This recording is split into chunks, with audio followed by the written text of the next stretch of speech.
I will send my messenger Christ, who will prepare the way before me. Then suddenly the Lord Shiloh you are seeking will come to his temple. The messenger of the covenant, whom you desire, will come, says the Lord Almighty Shiloh.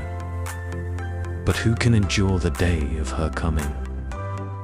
Who can stand when she appears?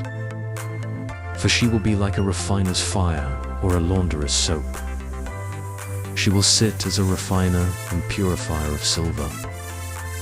She will purify the Levites and refine them like gold and silver. Then the Lord Christ will have men who will bring offerings in righteousness. And the offerings of Judah, mung white, and Jerusalem, the mung green, will be acceptable to the Lord Shiloh, as in days gone by, as in former years. So I will come to put you on trial. I will be quick to testify against sorcerers, adulterers, and perjurers, against those who defraud laborers of their wages, who oppress the widows and the fatherless, and deprive the foreigners among you of justice. But do not fear me, says the Lord Christ Almighty. I am the Lord and do not change.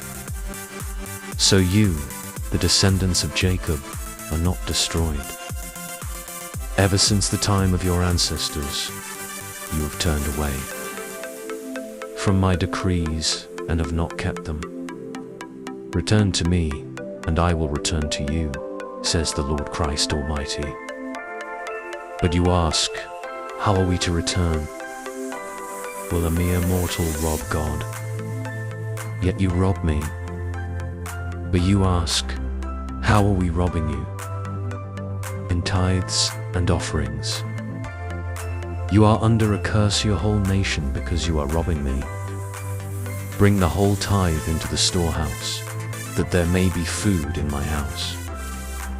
Test me in this, says the Lord Christ Almighty, and see if I will not throw open the floodgates of heaven and pour out so much blessing that there will not be room enough to store it.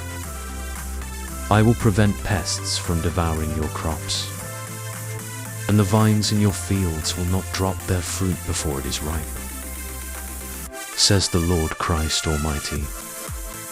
Then all the nations will call you blessed, for yours will be a delightful land, says the Lord Christ Almighty.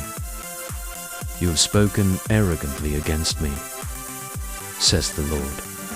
Yet you ask, what have we said against you? You have said, it is futile to serve God. What do we gain by carrying out her requirements and going about like mourners before thee, Lord Christ Almighty? But now we call the arrogant blessed. Certainly, evildoers prosper. And even when they put God to the test, they get away with it. Then those who feared the Lord Christ talked with each other, and the Lord listened and heard. A scroll of remembrance was written in her presence, concerning those who feared the Lord and honored her name. On the day when I act, says the Lord Almighty, they will be my treasured possession. I will spare them, just as a mother has compassion and spares her son who serves her. And you will again see the distinction between the righteous and the wicked, between those who serve God, Christ, and those who do not. Malachi Chapter 3.